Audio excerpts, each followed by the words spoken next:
नमस्कार, मी सी ए रोहन सरला रमाकांत पिंगळे. माझ्या सी ए रोहन पिंगळे या यूट्यूब चॅनलवर आपल्या सर्वांचं मनपूर्वक स्वागत. सुप्रभातम. सुरुवात करूया आपल्या मेडिटेशन व्हिडिओ आणि चिंतन डे 163ला. हाताच्या मुद्रा अशा, डोळे बंद करायचे आहेत, सरळ ताठ बसायचं आहे, पाठीचा कणा एकदम सरळ, चेहऱ्यावरती स्मित हास्य आणि सर्वात प्रथम आपल्या आईवडिलांना वंदन करायचं आहे, नमस्कार करायचा आहे आणि त्यांना धन्यवाद द्यायचे आहेत. आम्हाला जन्म दिल्यापासून आज तागायत आमच्यासाठी तुम्ही जे काही केलं, जे काही करत आहात आणि पुढेही जे काही करणार आहात त्यासाठी मनापासून धन्यवाद धन्यवाद धन्यवाद. Thank you so much.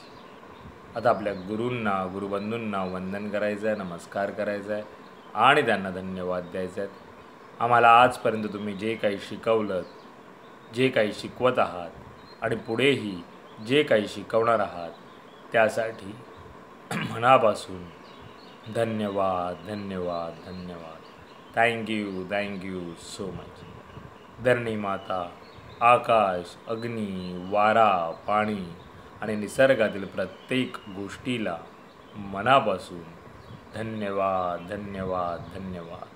Thank you so much. आम्हाला मिळत असलेल्या 2 वेळेच्या पोटभर अन्नासाठी आणि त्या प्रक्रियेमध्ये असलेल्या सर्वांना मनापासून धन्यवाद धन्यवाद धन्यवाद. Thank you so much. माझ्यामध्ये सतत सकारात्मक ऊर्जा, सकारात्मक विचार येत आहेत. मी ते आकर्षित करीत आहे. मी आनंदी आहे, सुखी आहे, निरोगी आहे, यशस्वी आहे. मी सर्वांचा सन्मान करतो. मी ब्रह्म आहे. मी त्या चैतन्यमय ऊर्जेचा अंश आहे. मला सर्व शक्य आहे. मी सर्वांना सकारात्मक ऊर्जा, सकारात्मक विचार देऊ शकत आहे, कारण यामध्ये मला पूर्ण युनिवर्स अविरत मदत करत आहे आणि त्याचसाठी या पूर्ण युनिवर्सचे मनापासून धन्यवाद धन्यवाद धन्यवाद. Thank you so much. आणि आता आपण ओंकार ध्यानाला सुरुवात करूया.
आणि आता आपण थोडा वेळ अनुलोम विलोम करूया.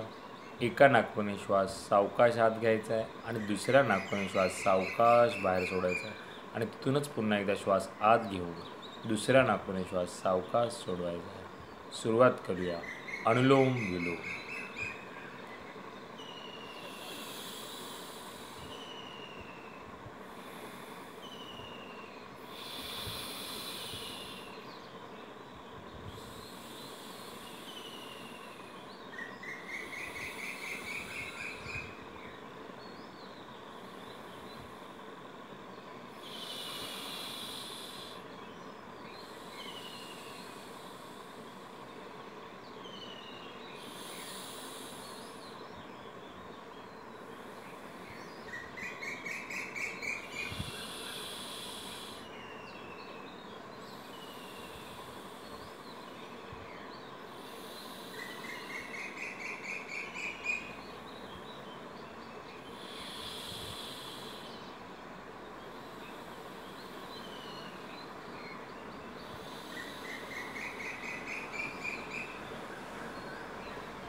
आणि आता आपण 1 ते 1.5 मिनिटाचं मौन ध्यान करायचं आहे.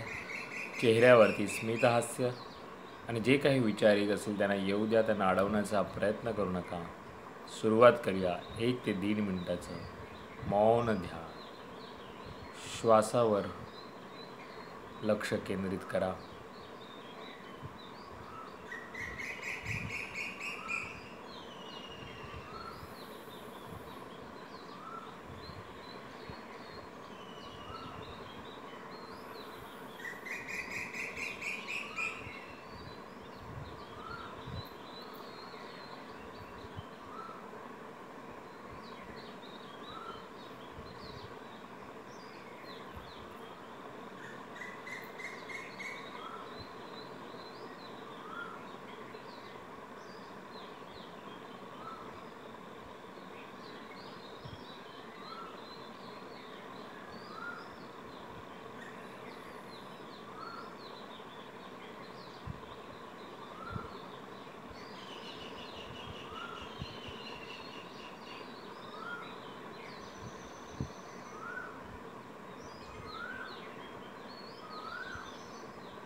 धन्यवाद धन्यवाद धन्यवाद.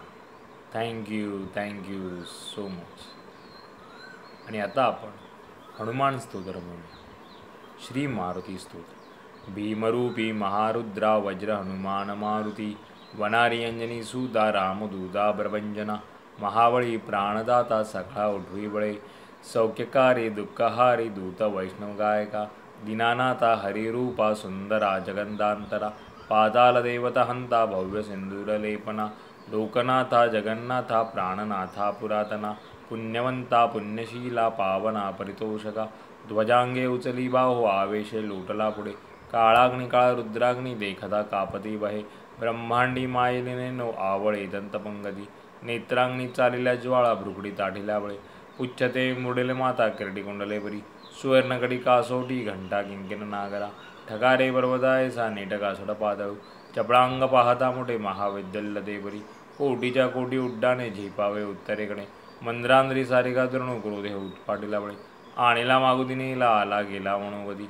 मनासी डाकिले मागे गतीसे तुलना नसे अणुपासोनी ब्रह्मांडा एवढा होत जातसे त्यासी तुना कोडे मेरू मांदार धाकोडे ब्रह्मांडा भोवते वेडे वज्रपुच्छे करू शके त्यासी तुना कैची ब्रह्मांडी पाहता नसे आरक्त देखिले डोळा ग्रासिले सूर्यमंडळा वाढता वाढता वाडे भेदिले शून्य मंडळा धनधान्य पशुवृद्धी पुत्र पौत्र समग्रही पावती रूप विद्यादी स्तोत्र पाठे करोणिया भूतप्रेत संबंधादी रोग व्याधी समस्तही नासदी तुटरी चिंता आनंदे भीमदर्शने हे धरा 15 श्लोकी लाभली शोभली बुरी दृढदेहो निसंदेहो संख्या चंद्रकळा गुणे रामदासी अग्रगणु कविकुळासी मंडनु रामरूपी अंतरात्मा दर्शने दोषनासती इति श्री रामदास कृत संकट निरसन मार्दी स्तोत्र संपूर्णम.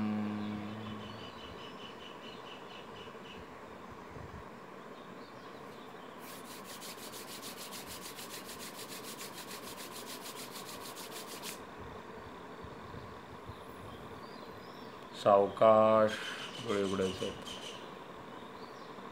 मेरा भी मंगल तेरा भी मंगल सबका मंगल होवे रे. मेरा भी मंगल तेरा भी मंगल सबका मंगल होवे रे. मेरा आपकी कृपा से सब काम हो रहा है. मेरा आपकी कृपा से सब काम हो रहा है. करते हो तुम कन्हैया मेरा नाम हो रहा है. करते हो तुम कन्हैया मेरा नाम हो रहा है. मेरा आपकी कृपा से सब काम हो रहा है. हे ईश्वरा सर्वांना चांगली बुद्धी दे आरोग्य दे. सर्वांना सुखात आनंदात ऐश्वर्यात ठेव. सर्वांचं भलं कर कल्याण कर रक्षण कर आणि तुझे गोड नाम मुखात खंड राहू दे. धरणी मातेला नमस्कार करायचा आहे. Thank you so much for giving me such a kind of wonderful life. खूप खूप आभारी आहे. सुंदर आयुष्य जगण्याबद्दल दिल्याबद्दल मनापासून आभारी आहे. Truly blessed, truly grateful from my bottom of the heart. हृदयापासून धन्यवाद धन्यवाद धन्यवाद. आजचा आपला चिंतनाचा विषय आहे आपण काय ठेवून जाणार आहोत.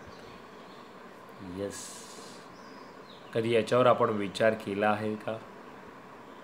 म्हणून नसेल केला तर आता आपण याच्यावर नक्की चिंतन करायचं आहे की आपण नक्की काय ठेवून जाणार आहोत.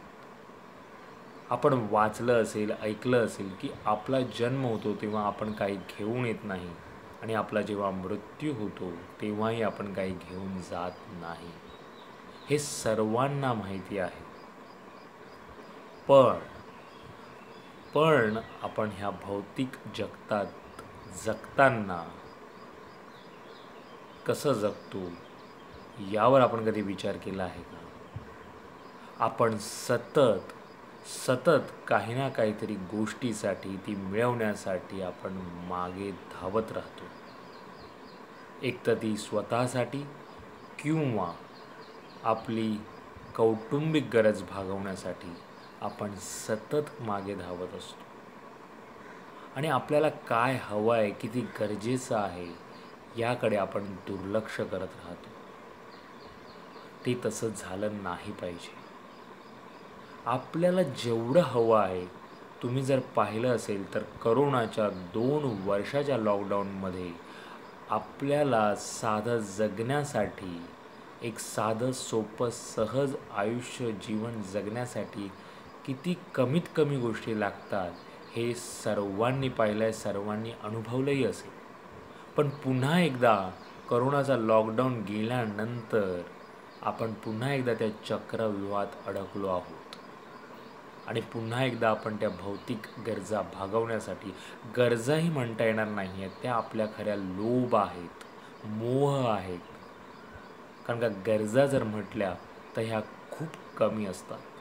जसं अन्न, वस्त्र, निवारा आपण अशा ह्या बोलतो कमीत कमी गरजा, आणि तशाच आपल्या ह्या गरजा आहेत की जगण्यासाठी आपल्याला काही जास्त लागत नाही. पण आपण त्या भौतिक चक्रामध्ये, चक्रव्यूहामध्ये आपण अडकलो आहोत, अडकून घेत आहोत स्वतःला. ते करायला नाही हवं. आपण काय ठेवून जाणार आहोत? एक तर पुढच्या पिढीसाठी जर आपल्याला काही ठेवायचंच असेल तर ते चांगले संस्कार ठेवून जा, चांगले आचार विचार ठेवून जा, चांगली घरामध्ये पुस्तकं ठेवून जा. कारण का जर तुम्ही स्वतः पुस्तकी वाचन काही चालू केलं, अवांतर वाचन चालू केलं, आध्यात्मिक वाचन जर चालू करून ठेवलं, काही चांगलं अशा विषयांसंदर्भात वाचलं, तर ती पुस्तकं पुढच्या पिढीसाठी उपयोगी पडतील. पैसा, घरदार ही लोकं ती त्यांच्या स्वकर्तृत्वावर कमवतीलच, आणि कमवू पण द्या. तुम्ही ते भागवण्याची गरज नाही आहे. तुम्ही त्यांच्यासाठी काय ठेवून द्यायचं आहे, तर हे पुस्तकं, चांगले विषयांची पुस्तकं, चांगले संस्कार, चांगले आचार विचार, चांगल्या सवयी ह्या ठेवून जायच्या आहेत आपल्याला. त्यामुळे नक्की याच्यावर चिंतन करा. पुन्हा भेटू उद्या एका नवीन विषयासोबत. तोपर्यंत नमस्कार.